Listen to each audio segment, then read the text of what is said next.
The poisoned well in ancient Babylon, 1700 years before Christ, clean water meant life. The city's elaborate canal system brought water from the Euphrates to every district. Wells supplemented the supply. Water inspectors tested quality. Hammurabi's code included strict laws about water contamination. The system worked until it didn't. This is the story of an outbreak that killed 37 children in 2 weeks, and the investigation that revealed greed can poison more than just water. It started with one child, the daughter of Amit, a mother 27 years old, living in the artisan quarter. Her daughter, 5 years old, developed a fever, then vomiting, then violent intestinal illness. The child weakened rapidly. Within 3 days, she was dead. Tragic but not unusual, children died. Disease was part of life. Amit grieved. The neighborhood mourned. Life continued. Then another child fell ill. Same symptoms.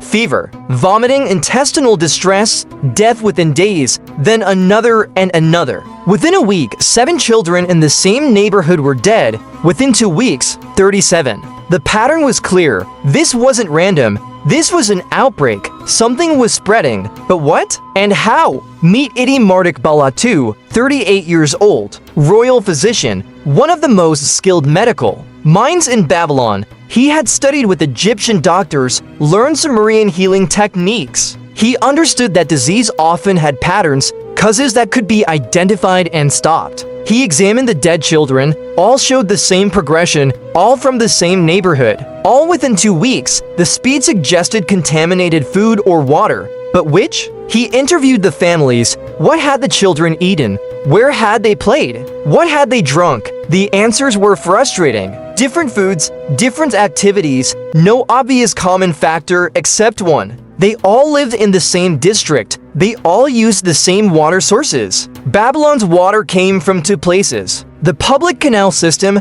maintained by the city, and private wells, owned by wealthy individuals who sold water access. The dead children's families used both sources. No clear pattern. Marduk Balatu needed help.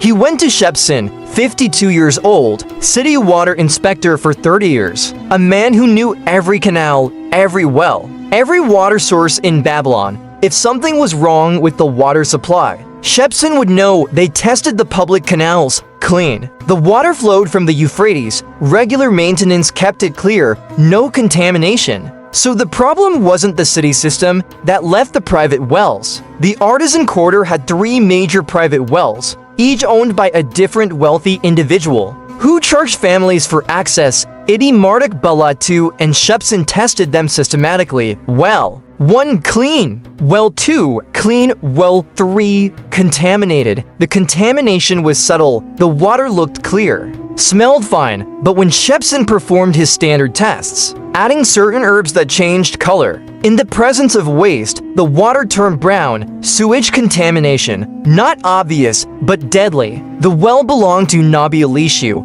49 years old, wealthy, influential. He had built this well 5 years ago as an investment. Families paid him monthly fees for water access, profitable until now. When confronted with the contamination evidence, Nabi Elishu was defensive. The well was inspected and approved. I have the certification. He produced a clay tablet, official seal, inspector's signature, declaring the well safe for public use. But Shepson knew something was wrong. He examined the certification carefully. The seal was genuine, but the inspection date was suspicious. The well had been inspected before it was finished being built. Someone had been bribed. The certification was fraudulent. Shepson investigated the well's construction, interviewed the workers who had dug it, and discovered the problem. The well had been built too close to a cesspit. Babylonian building codes required wells to be at least 50 feet from any waste disposal site.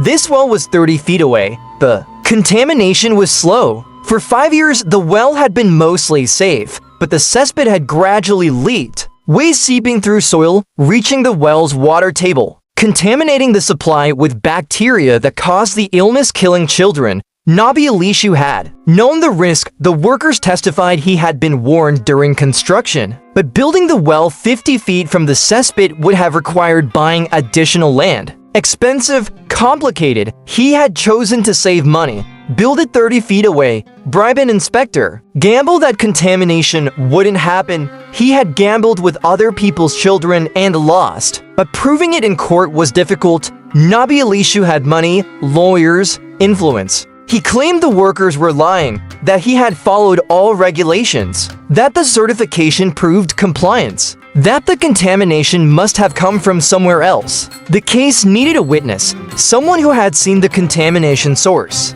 someone whose testimony couldn't be dismissed. That's when Ilham Gamal came forward. 44 years old, a canal maintenance worker, he worked on the city water systems, cleaned canals, repaired walls. He knew the underground water table better than anyone. 2 months ago, he had been working near Nabi Elishu's well, repairing a nearby canal, and he had noticed something, water seeping from the cesspit toward the well.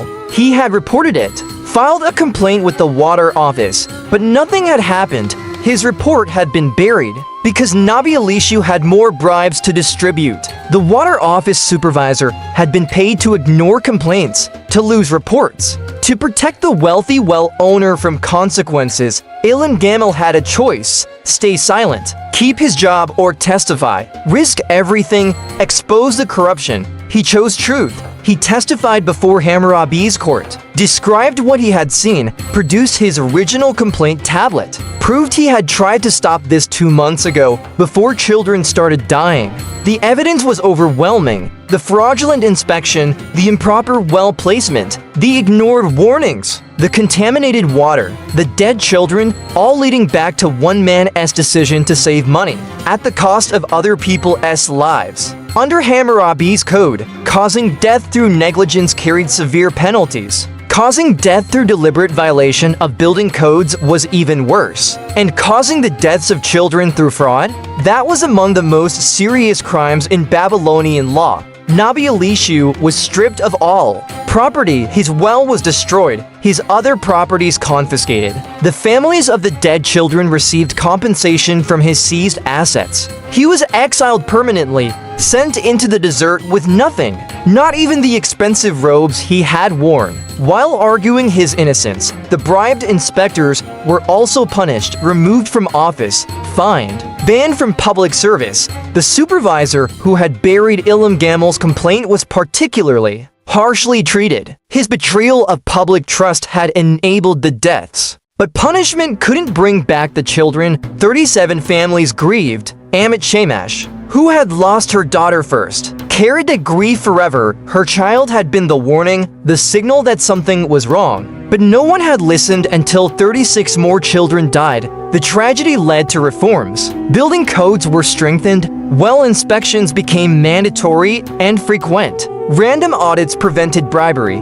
Wells found in violation were immediately closed, and workers like Ilham Gamal were given legal protection, retaliation against those who reported. Safety violations became a crime itself. Shepson was promoted, put in charge of reforming the entire water inspection system. He implemented multiple independent inspectors. No well could be certified by a single person, required public posting of all inspection results, created citizen complaint procedures that couldn't be buried by corrupt supervisors. Idi Mardik Balatu continued his medical work, but the outbreak changed him. He began teaching other physicians about contaminated water, about investigating patterns, about thinking beyond individual cases to find systemic causes. His methods influenced Babylonian medicine for generations, and the children who survived. They grew up in a city that had learned a terrible lesson, that clean water wasn't just convenience, it was survival.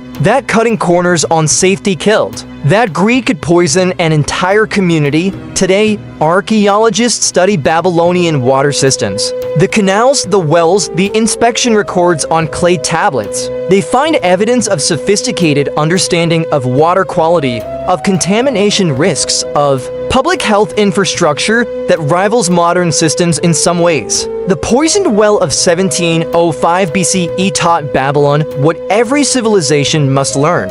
Public safety cannot be left to private profit. Essential services require oversight. Corruption in infrastructure is murder in slow motion, and the deaths of children demand justice, not excuses. Nabi Elishu thought he was too wealthy to be held accountable. to connected to face consequences. He saved some silver on construction costs. It cost him everything, and cost 37 families their children. Ilham Gamil, the canal worker who spoke up despite the risk, became a folk hero, the common man who stood against power, who chose children's lives over his own security.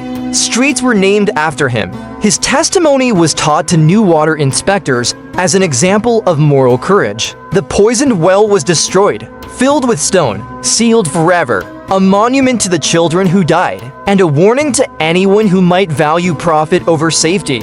Because water is life, and those who poison it poison everything. The poisoned well, silent Babylon, where ancient civilizations speak.